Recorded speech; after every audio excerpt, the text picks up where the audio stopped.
Shri SP Shukla ji,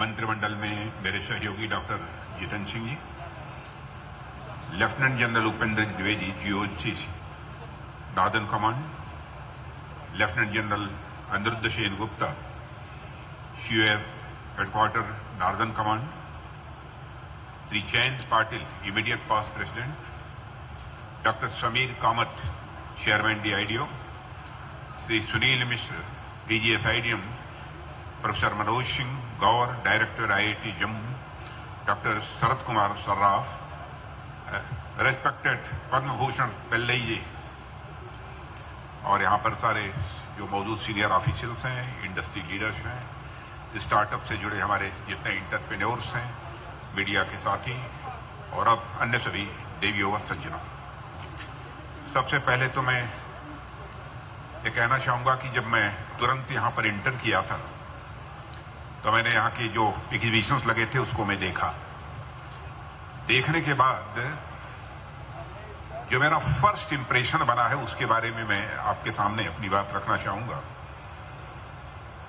मैं कह सकता हूं कि हमारे देश का डिफेंस मैन्युफैक्चरिंग जो सेक्टर है वह इमेजिनेटिव भी है, इनोवेटिव भी है और डायनेमिक भी है और प्रोग्रेसिव भी है। मैं इस नतीजे पर पहुंचा हूं इस एग्जीबिशन को देखने के बाद। साथियों, आज इंडियन आर्मी के नॉर्दर्न कमांड, IIT जम्मू और society of Indian defence manufacturers के कोलैबोरेटिव एफर्ट से आयोजित इस नॉर्टेक सिंपोजियम में आप लोगों के बीच उपस्थित होकर मुझे बेहद खुशी है। SIDM के प्रेसिडेंट श्री SP शुक्ल जी का मैं आभार प्रकट करता हूं कि उन्होंने मुझे इस कार्यक्रम में अपने विचार रखने के लिए उन्होंने आमंत्रित किया है। और यहाँ पर जिन चैंपियंस को, SID चैंपियंस को अवार्ड्स मिले हैं उनको भी मैं अपनी तरफ से हार्दिक बधाई देता हूं। और मुझे जानकारी प्राप्त हुई है कि शायद जो कंपटीशन था उसमें कामयाबी सबको मिली थी, लेकिन अवार्ड केवल 10 लोगों को दिया जा रहा है, इसलिए मैं सभी को अपनी तरफ से हार्दिक शुभकामनाएं देता हूं। और आज मैं आप लोगों के सामने कोई भूमिका नहीं बनाऊंगा, क्योंकि SIDM को मैं कई बार संबोधित कर चुका हूं।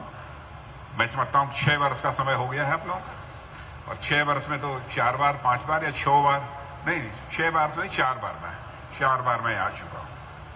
इसलिए बहुत भूमिका बनाने की कोई जरूरत नहीं है। मैं प्रयास करूंगा कि आपका एक शुभचिंतक होने के नाते आपकी बेहतरी के लिए, आपकी मजबूती के लिए 2-4 सीधी बातें आप सबके सामने में रखूं। साथियों, जब से SIDM की स्थापना हुई है तब से लेकर आज तक, जैसा मैंने कहा कि अनेक बार मुझे आप सबके बीच आने का अवसर मिला है। जैसा मैंने कहा कि SIDM की स्थापना हुए लगभग 6 वर्षों का समय गुजर गया, लेकिन यदि मैं पिछले 4-5 वर्षों की बात करूं तो अनेक ऐसे अवसर आए हैं जहां मुझे आप लोगों से बातचीत करने का मौका मिला है तथा हमने आपकी समस्याएं सुनी हैं, और जहां तक बन सका है, जितना मैं कर सकता था, उन समस्याओं का समाधान भी निकालने की हमने भरपूर कोशिश की है। अब कामयाबी हमें किस हद तक मिली है इसका मूल्यांकन मैं नहीं कर सकता। इसका सही मूल्यांकन यदि कोई कर सकता है तो हमारे SIDM के मेंबर्स ही कर सकते हैं। हमने न सिर्फ आपके लिए डिमांड एश्योरेंसी सुनिश्चित किया है, बल्कि हमने DRDO की ट्रांसफर ऑफ टेक्नोलॉजी की पॉलिसी के अनुसार भी आपको लाभ पहुंचाने का पूरा प्रयास किया है। ये मेरी बात सही हो तो ताली बजाइएगा ताकि मुझे लग जाए, क्योंकि SIDM के मेंबर से मैं कहना चाहता हूं, कहीं ऐसा ना हो कि कुछ ज्यादा कुछ मैं बोल रहा हूं। आप नहीं बजाएंगे तो मैं समझता हूं अक्लेमंद इशारा काफी, मैं समझ लूंगा कि इस क्षेत्र में जो मुझे करना चाहिए था, जितना करना चाहिए था उतना मैं नहीं कर पाया। तो जैसा मैंने कहा कि हमने आपके लिए केवल डिमांड एश्योरेंसी सुनिश्चित नहीं किया है, बल्कि हमने DRDO की ट्रांसफर ऑफ टेक्नोलॉजी की पॉलिसी के अनुसार भी आपको लाभ पहुंचाने का पूरा प्रयास किया है। इसके अलावा जब भी आपको एक्सपोर्ट से रिलेटेड किसी समस्या का सामना करना पड़ा है, तब भी हमने उसके समाधान के लिए जो भी हो सकता था वह उचित कदम हमने हर बार उठाए हैं। इसी सिनर्जी और प्रयासों का ही परिणाम मैं मानता हूं कि पिछले फाइनेंशियल ईयर में हमारे domestic defence production record 1 lakh crore रुपए से और हमारा डिफेंस एक्सपोर्ट रिकॉर्ड 60,000 करोड़ रुपए के आंकड़े को भी पार कर गया है। और जल्दी शायद मैं कुछ ही महीनों के बाद यह कहने की स्थिति में हो जाऊं कि हमारा एक्सपोर्ट अब 20,000 करोड़ के आसपास पहुंच गया है। मैं इस मंच से फिर से आपको यह आश्वासन देता हूं कि आगे भी यदि एसआईडीएम को जहां कहीं भी जिस भी प्रकार की कोई जरूरत होती है, रक्षा मंत्रालय पूरी कमिटमेंट के साथ आप लोगों के साथ खड़ा है और आगे भी खड़ा रहेगा। और साथियों, जब भी मुझे एक बार फिर से आपके बीच आने का अवसर मिला है तो मैं इस अवसर पर आपसे यह बात करना चाहूंगा और मैं चाहूंगा कि आप लोग उस पर विचार करें और जितना कर सकते हैं उस पर अमल करने की कोशिश करें यदि हमारे सुझाव सही हों तो। साथियों, आपने देखा होगा कि जब किसी बच्चे का जन्म होता है तो जन्म के बाद उसके शुरुआती जो कुछ साल होते हैं उसके माता पिता, उसके रिलेटिव्स और आसपास के लोग उस बच्चे का पूरा ख्याल रखते ही हैं। उसके घर वाले इस बात का ख्याल रखते हैं कि वह क्या खाएगा, क्या पिएगा, क्या पहनेगा, कब सोकर उठेगा, कब सोएगा। इन सब सारी चीजों का सारे परिवार के सदस्य ख्याल रखते हैं उस बच्चे का। उसे कैसे कपड़े पहनने चाहिए, कहां जाना चाहिए या कहां जाना अवॉइड करना चाहिए। ऐसी अनेक छोटी छोटी चीजें होती हैं जिनका ध्यान जो घर वाले होते हैं, जो एल्डर मेंबर्स होते हैं, वो करते हैं। लेकिन जैसे जैसे वह बच्चा किशोरावस्था को मानी यंग होता जाता है की तरफ बढ़ता है, जैसे जैसे वह बच्चा बड़ा होने लगता है, वैसे वैसे ही उसके अंदर स्वयं एक सेंस ऑफ रेस्पॉन्सिबिलिटी भी डेवलप करने लगती है और डेवलप होनी भी चाहिए। उसे भी अपने कर्तव्यों का एहसास होना चाहिए। यदि उसे अपने कर्तव्यों का बोध हुआ तो यह उसके लिए तो फायदेमंद होता ही है, साथ ही साथ यह उसके परिवार, रिश्तेदारों और आसपास के सामाजिक परिवेश के लिए भी यह लाभदायक होता है। ठीक इसी प्रकार एसआईडीएम को भी अगर आप देखें तो इसकी स्थापना के लगभग 6 वर्ष पूरे हो गए और सरकार या कहे मंत्रालय एक सच्चे साथी की तरह हमेशा साथ खड़ा रहा है। लेकिन अब जैसे जैसे एसआईडीएम, अब आ रहा हूं बात कुछ हो सकती है कड़वी हो, लेकिन अब जैसे जैसे एसआईडीएम परिपक्व हो रहा है, मैच्योर्ड हो रहा है और आगे की ओर बढ़ रहा है, तो मैं समझता हूं उसकी भी अपनी कुछ रिस्पॉन्सिबिलिटीज हैं और उसके भी अपने कुछ कर्तव्य हैं जिनको यदि एसआईडीएम निभाएगा तो वह आपके लिए तो फायदेमंद होगा ही, लेकिन साथ ही साथ राष्ट्र, भारतीय सशस्त्र बलों और भारतीय औद्योगिक इकाइयों के लिए भी वह उतना ही लाभदायक सिद्ध होगा, ऐसा मेरा विश्वास है। अब इस दिशा में एसआईडीएम कैसे प्रयास कर सकता है तथा वह कैसे अपनी जिम्मेदारियों को बेहतर निभा सकता है, इस संबंध में आज मैं आपको कुछ सुझाव देने की कोशिश करूंगा। साथियों, सबसे पहले मैं आपसे बात करना चाहूंगा एक ऐसे विषय पर जिस पर मैं अलग अलग मंचों पर काफी लंबे समय से लगातार बातचीत करता रहा हूं। हालांकि उस दिशा में काम भी हुए हैं, लेकिन अभी भी उसमें बहुत कुछ करना शेष है और वह विषय है रिसर्च एंड डेवलपमेंट। मैंने हमेशा से इस बात पर बल दिया है कि रिसर्च एंड डेवलपमेंट हमारे लिए तेज गति से भागती हुई दुनिया के साथ तालमेल बिठाने में बहुत ही मददगार साबित होगा। इसलिए रिसर्च एंड डेवलपमेंट किसी भी देश के विकास के लिए उसके आधारभूत तत्वों में से एक होता है। रिसर्च एंड डेवलपमेंट के लिए हमें कैपिटल इन्वेस्टमेंट की आवश्यकता होती है, यह भी सच है। हालांकि यह एक रिस्की वेंचर है, रिस्की वेंचर होता ही है क्योंकि इसमें नए तरीके से सोचना पड़ता है और हो सकता है कई बार आपको वह परिणाम न मिले जिसको लक्ष्य बनाकर आपने रिसर्च एंड डेवलपमेंट का काम प्रारंभ किया था। लेकिन इसके बावजूद हमें इसकी ओर ध्यान देना ही है और देना पड़ेगा। साथियों, एक राष्ट्र के रूप में हम एक ट्रांजिशनल फेज से गुजर रहे हैं। यदि हमें कोई टेक्नोलॉजी कोई इमिटेशन या फिर ट्रांसफर के थ्रू मिलती है तो इसमें भी कुछ गलत नहीं है।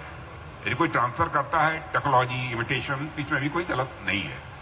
लेकिन हम इन आधारों पर एक डेवलप्ड कंट्री बनने का सपना किसी भी सूरत में नहीं देख सकते। इस हकीकत को भी हमको समझना चाहिए। मित्रों, हमें अपने खुद के पेटेंट फाइल करने पड़ेंगे। उनके लिए रिसर्च एंड डेवलपमेंट में अच्छा खासा इन्वेस्टमेंट भी करना पड़ेगा। हाँ, ऐसा जरूर हो सकता है कि उस खर्चे से प्रॉफिटेबिलिटी पर प्रेशर बने, प्रॉफिटेबिलिटी पर दबाव बने। ऐसा अवश्य हो सकता है कि उस खर्चे से हमारा आज का प्रॉफिट कम हो जाए, यह भी हो सकता है। लेकिन दूरगामी दृष्टिकोण से वह आपके उद्योग के लिए और हमारे देश के लिए, मैं पूरे विश्वास के साथ कह सकता हूं, वह बहुत ही लाभदायक सिद्ध होगा, ऐसा मेरा विश्वास है। रिसर्च एंड डेवलपमेंट में कैपिटल इन्वेस्टमेंट, पूंजी निवेश आज के लाभ को भले ही कम करता हो, लेकिन वह भविष्य के लाभ को बढ़ाएगा। आज की प्रॉफिट भले ही कम करता हो, लेकिन फ्यूचर की प्रॉफिट वो बढ़ाएगा। साथियों, रिसर्च एंड डेवलपमेंट को डेवलप करने के लिए सिर्फ पूंजी का निवेश ही पर्याप्त नहीं है, बल्कि हमें इसके लिए एक कल्चर भी डेवलप करना पड़ता है। और वह कल्चर डेवलप होता है एक स्किल्ड और बेहतरीन ह्यूमन रिसोर्स से। और हमारे देश में ह्यूमन रिसोर्स की कोई कमी नहीं है। हमारे यहां एक से एक बढ़कर IIT, IIM, IISc जैसे इंस्टीट्यूशंस हैं, और ये सारे इंस्टीट्यूशंस अपने अपने स्तर पर रिसर्च एंड डेवलपमेंट के क्षेत्र में काम करते हैं। लेकिन हमें उनके कार्यों को डिफेंस सेक्टर से भी जोड़ने की आवश्यकता है, और ऐसा करके हम अपने डिफेंस सेक्टर में एक research and development culture R&D culture develop कर पाएंगे, ऐसा मेरा मानना है। साथियों, इस कल्चर को डेवलप करने में हमें अपने देश के ह्यूमन रिसोर्सेज के साथ साथ यदि विदेश से भी कुछ हासिल हो, फिर से बात अपनी मैं दोहराना चाहूंगा, इस कल्चर को डेवलप करने में हमें अपने देश के ह्यूमन रिसोर्सेज के साथ साथ यदि विदेश से भी कुछ हासिल हो तो भी हमें इसमें बिल्कुल हेजिटेट नहीं करना चाहिए। विदेश में top universities, top companies, space agency व साइंटिफिक रिसर्च ऑर्गेनाइजेशंस में ऐसे अनेक ब्रिलियंट इंडियन ओरिजिन के लोग हैं जिनका भारत के प्रति एक इमोशनल अटैचमेंट है। हमें यह प्रयास करना होगा कि हमारे रिसर्च एंड डेवलपमेंट में हमें उनका सहयोग मिले। यदि वो इंडियन ओरिजिन के नहीं भी हैं, मैं यहां कहना चाहूंगा यदि वो इंडियन ओरिजिन के नहीं भी हैं, यदि वो अन्य देशों के भी हों, और यदि वो भारत की ग्रोथ स्टोरी का यदि वो हिस्सा बनना चाहते हो, तो हमें उन इंजीनियर्स और साइंटिस्ट को अपने R&D सेक्टर से जोड़ने का पूरा प्रयास करना चाहिए। हमें सिर्फ साइंटिस्ट व इंजीनियर ही नहीं, बल्कि मैनेजर, लीगल एक्सपर्ट्स और फाइनेंशियल एक्सपर्ट्स भी बेहतरीन रखने होंगे, चाहे वह हमें अपने देश से मिले या फिर विदेश से मिले। लेकिन साथियों, ऐसा हम तभी कर पाएंगे जब हम उनको एक अच्छा अमाउंट देंगे, वेतन देंगे, तथा साथ ही साथ उनको एक अच्छा वर्क कल्चर भी प्रोवाइड करेंगे, तभी संभव है। हमारे यहां 19वीं सेंचुरी में जो HR पॉलिसी थी, उस पॉलिसी के आधार पर हम आज 21वीं सदी में अपने वर्क फोर्स को नहीं चला सकते हैं। इस सच्चाई को भी हमको समझना चाहिए। अब काम करने के घंटे से ज्यादा इंपॉर्टेंट मैं मानता हूं यह है कि आप काम किस तरीके से कर रहे हैं। कितने घंटे काम करते हैं इससे ज्यादा महत्वपूर्ण यह है कि आप काम किस तरीके से कर रहे हैं। पहले क्या होता था कि आप जितने घंटे काम करें उस हिसाब से आपको वेतन दिया जाता था, लेकिन अब स्थिति वैसी नहीं है। अब इंटेलेक्ट और इनोवेशन के बेस पर वेतन देने पर ध्यान दिया जाता है, चाहे हमारा देश हो अथवा विदेश हो। अब स्थिति यह बन गई है कि यदि आप नए नए आइडियाज लेकर आ रहे हैं, R&D का कार्य कर रहे हैं, तो काम करने के घंटे से आपका आकलन नहीं किया जाएगा, आपका मूल्यांकन इस आधार पर नहीं किया जाएगा कि आपने कितने घंटे काम किया है। पुराने पैमाने के आधार पर आपके काम को मापा नहीं जा सकता है, इसलिए हमें नए एचआर स्टैंडर्ड्स को भी अपनाना होगा और हमें ऑर्गेनाइजेशन को ज्यादा फ्लैट एंड एक्सेसिबल बनाना पड़ेगा। एक ऐसा वर्क कल्चर हमें डेवलप करना पड़ेगा जहां सीनियर और जूनियर का कंसेप्ट हो।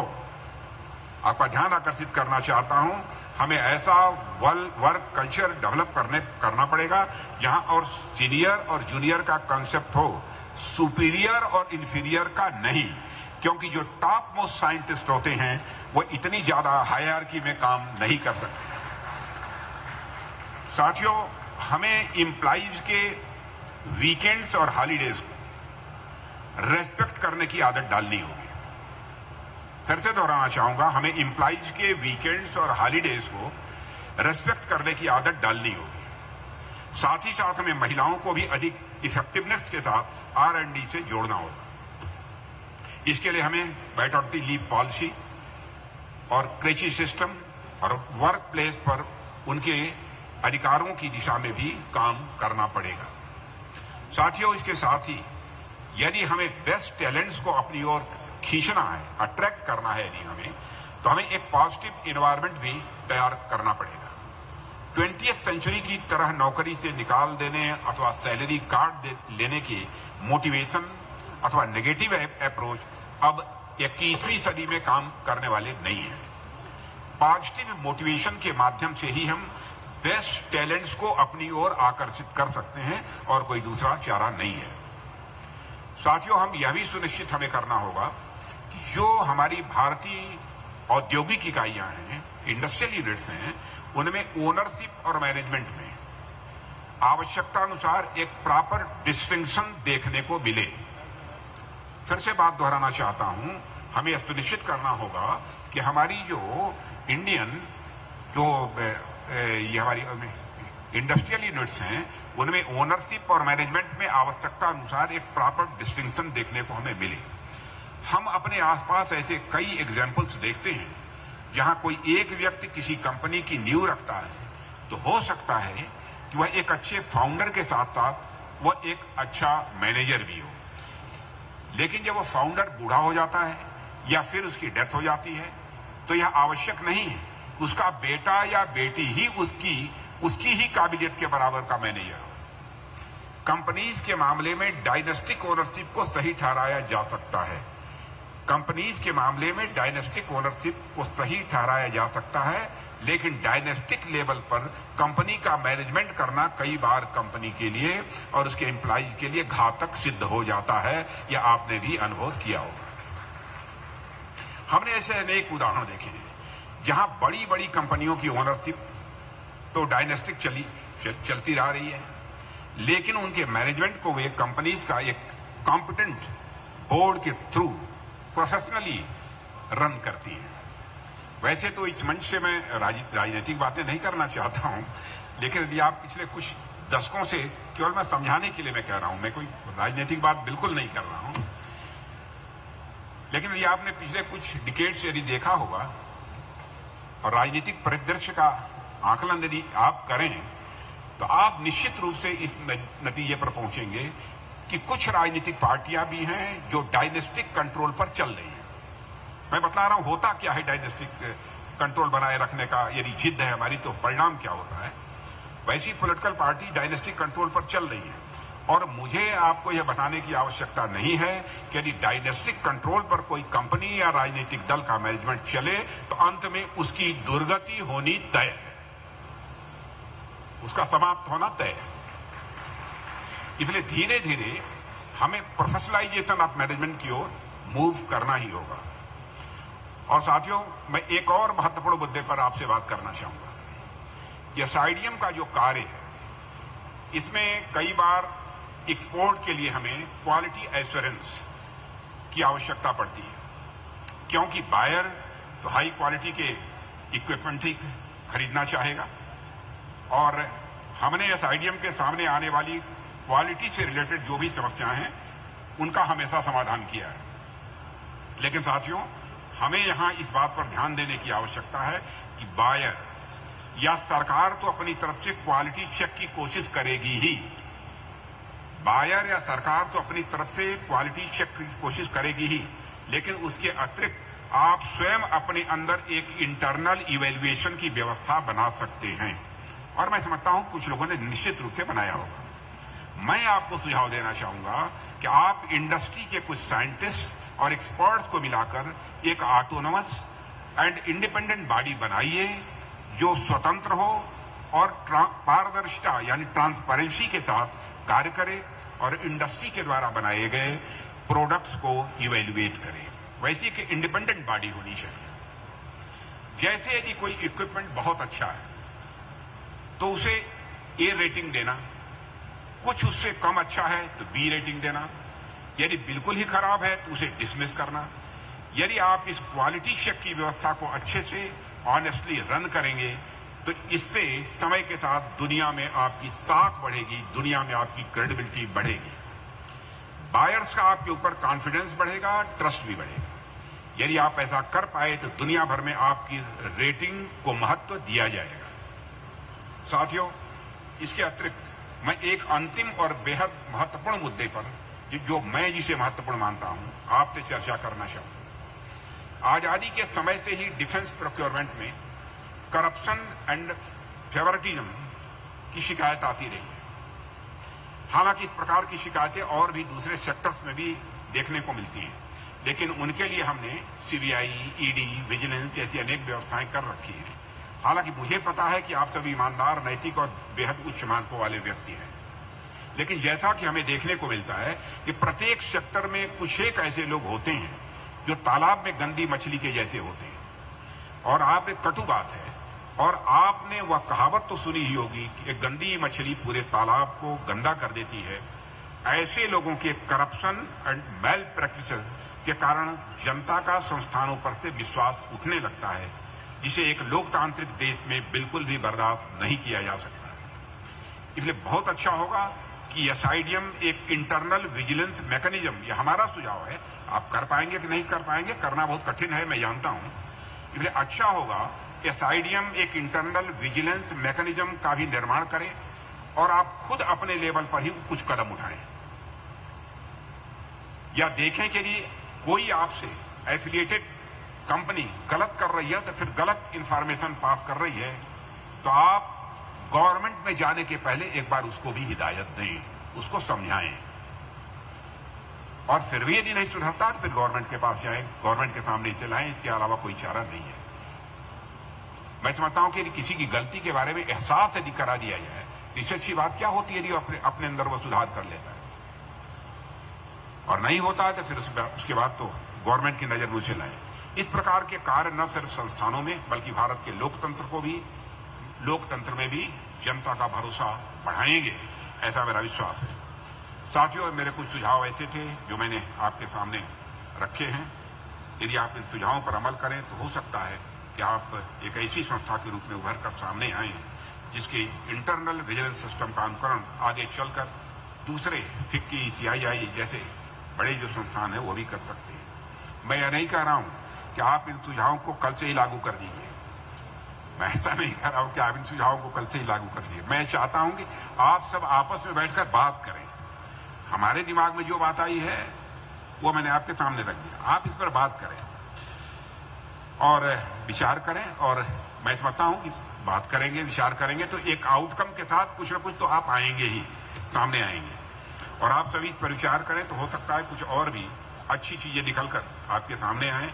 आप उनसे मुझे भी यदि अवगत करा सकेंगे तो अच्छा रहेगा, क्योंकि मैं आपकी मदद ही करने वाला हूं। कभी मैंने कोई हर्डल कहीं पर कोई क्रिएट करने की कोशिश नहीं की है, और इस तरह के विचार विमर्श से मैं समझता हूं एसआईडीएम अपने भीतर अधिक से अधिक गुड प्रैक्टिसेस ला सकेगा और अपनी कार्य पद्धति को और अधिक बेहतर बना सकेगा, ऐसा मेरा विश्वास है। इस अवसर पर इससे अधिक कुछ न कहते हुए मैं इस कॉन्क्लेव की सफलता की कामना करते हुए अपनी बात को यहीं पर मैं समाप्त करता हूं। आप सबको बहुत बहुत धन्यवाद।